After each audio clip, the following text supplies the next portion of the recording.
Bonjour à tous, très heureux de vous proposer ce History avec un artiste qu'on aime beaucoup sur Logos FM. On croit en lui depuis ses débuts, il est bourré de talent et il nous transporte dans son univers musical avec entrain. Bonjour Baptiste Ventadour. Bonjour, merci. Baptiste, tu es l'un des recordman de l'émission, c'est ta 4e participation à History. Je te propose de ce coup-ci d'échanger sur ton dernier single, Châtellerault. Alors pourquoi avoir choisi de faire une chanson sur cette commune ? Alors la chanson justement elle parle pas forcément de cette ville-là, elle parle plus de ce type de ville, en tout cas d'un... Je pense qu'en écoutant la chanson tu peux reconnaître plein de villes partout en France quoi. Oui, je me disais, parce que toi t'es corrézien à la base. Ouais. Donc, Ouais, en fait Châtellerault déjà, en fait on a fait ce morceau avec Yannick de la Maison Tellier, donc le chanteur de la Maison Tellier. Et puis voilà, c'est quand même une ville qui a un nom qui sonne bien par contre. oui. Mais on peut parler de cette ville comme on pourrait parler d'une autre, hein. Je veux dire, je parle plus de la... Par cette ville, des grandes firmes qui se mettent autour de ces villes et qui vont un peu déplacer le bassin de population autour des villes, ce qui fait que les villes se retrouvent vides et un petit peu tristes, quoi. Ouais. Et alors, j'ai loin de moi l'idée de critiquer Châtellerault, mais voilà, ça existe dans plein de villes justement. Et on parle du coup de la consommation aussi, consommation un peu de masse, quoi, parce que tu vois, je vois dans plein de villes, hein, si t'as un grand magasin juste au bord de la ville, t'as tout le monde qui s'y retrouve, et par contre les terrasses de café sont vides. Et je sais pas, cette ambiance triste en fait, ça paraît tout con, mais je trouve que ça influence vachement la vie des gens au final. Et peut-être se retrouver dans un endroit comme ça, par rapport à dans le passé, en tout cas, j'imagine que ça se passait pas comme ça et c'était peut-être un peu plus joli à voir. Oui, il y a quelque chose qui tourne plus vraiment rond, quoi. Ouais, Hein, il y a moins un de peu charme, ça, ouais. peut-être. Ouais. Ouais. Et tu y es déjà allé ou pas? Ou tu connais pas du tout la ville? Si. Je connais un peu parce que j'y suis passé, quoi. J'y suis passé et c'est l'effet que j'ai Ça ressenti t'a un donné, petit peu, ouais. mais Ouais. en fait, je connais même pas Châtellerault, donc ça se trouve, s'il y a des gens de Châtellerault qui m'écoutent, là, ils se diront, mais qui c'est ce petit con là qui est même pas de chez nous et qui critique notre ville. Et justement, est-ce qu'il y a eu des retours d'habitants Non, ou alors d'élus même? Ouais, non? alors Non. pas de non en fait, d'ailleurs, il y a pas longtemps, j'ai envoyé la chanson à la mairie de Châtellerault. Mais non, j'ai pas eu de réponse pour l'instant. Et si, il y a des gens de Châtellerault par contre qui m'ont envoyé des messages, mais pas du tout de façon. Ils l'ont pas pris comme une critique en fait, parce que c'en est pas une d'ailleurs. Mais ils ont bien compris la chanson, quoi, justement. Châtellerault qui a eu Édith Cresson en illustre mère il y a quelques années, mais ça ne doit pas te parler, t'es trop jeune. Non, j'avoue que ça me parle pas. Alors tu disais que tu as travaillé avec Yannick de la Maison Tellier donc sur cette chanson. Concrètement, comment ça s'est mis en place la collaboration Ah bah, en fait, ça faisait un moment déjà qu'on prévoyait de faire un titre ensemble. Et puis, il m'a parlé de cette chanson, on l'a travaillée, je l'ai enregistrée, on a tordu la chanson un petit peu, et puis voilà, elle est sortie. Et en fait, moi, la Maison Tellier, c'est vraiment un groupe aussi que je suis depuis longtemps. J'adore ce qu'ils font. Et j'avais fait leur première partie il y a maintenant quelques années. Et puis voilà, il y a eu cette rencontre-là, et on s'est suivis depuis, quoi, en fait. Et il y a eu du temps entre l'idée de la chanson et la version définitive, ça a pris combien de temps Pas très longtemps en fait, hein.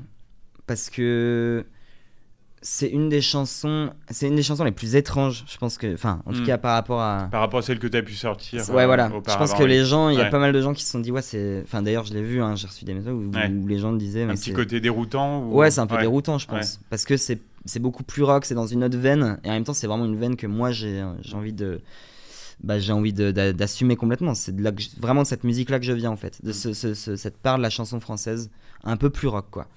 Mais par contre voilà, même la mélodie elle est assez étrange, quoi. Elle est et du coup pourtant c'était la première que j'avais envie de faire, quoi. La plus bizarre presque de celle que j'ai même en stock là.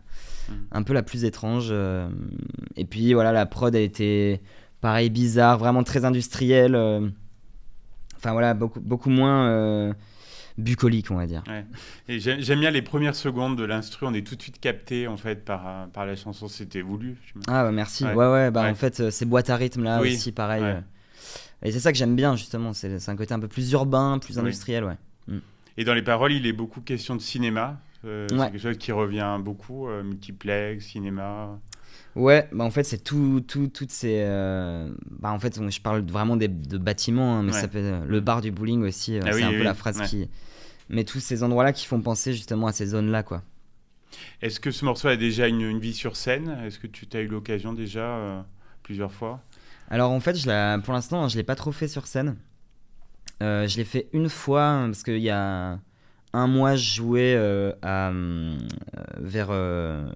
le bassin d'Arcachon, quoi. Oui, ah oui. Et j'ai fait une date là-bas et et c'est pile le jour de la sortie en fait que je jouais là-bas. Et donc bah oui, je l'ai fait, mais vraiment, j'ai voulu éteindre tous les micros et tout. Et en fait, il y avait pas beaucoup de monde, il y avait 300 personnes, mais c'était quand même chouette. Et du coup, c'était très intimiste, donc j'ai juste pris la guitare. Un peu en version acoustique. Ouais, voilà. Ouais. Et je l'ai fait juste une fois là, à ce moment-là, ouais. Alors, raconte-nous l'histoire du clip. Il renvoie à une époque un petit peu révolue. Ouais. Bah, c'est une époque qui me fait rêver les années 80. Alors, je sais pas, je saurais pas dire en fait. C'est mieux avant.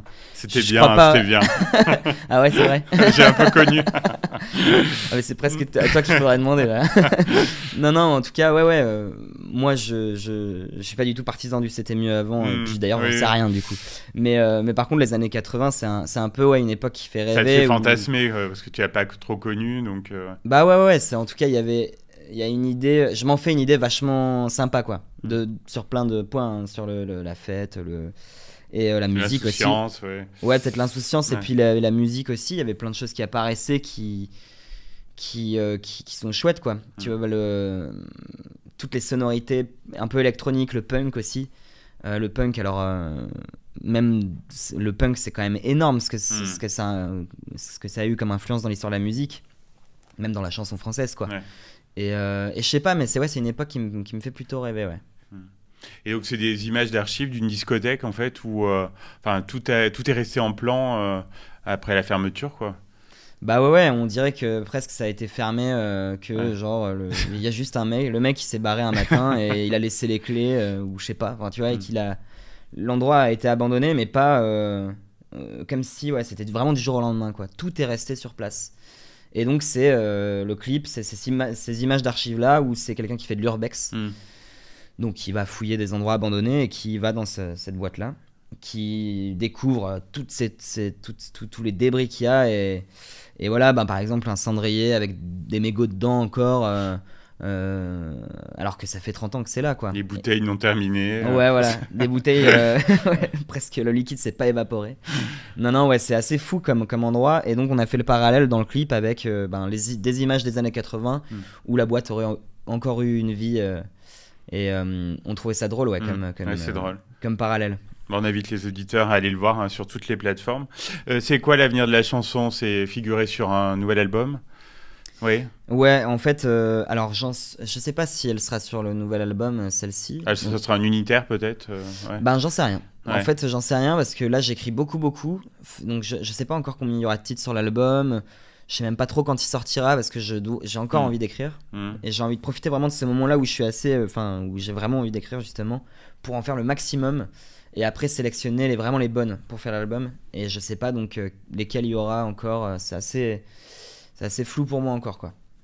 Parfait, on suivra ça avec grand intérêt. Merci beaucoup Baptiste Ventadour, c'est toujours un plaisir de t'avoir dans Hit Story. Merci et puis beaucoup, je crois qu'il est temps d'écouter Châtellerault. Et je suis sûr qu'elle va plaire aux auditeurs qui ne la connaissent pas encore. À bientôt Baptiste. Merci beaucoup, à bientôt.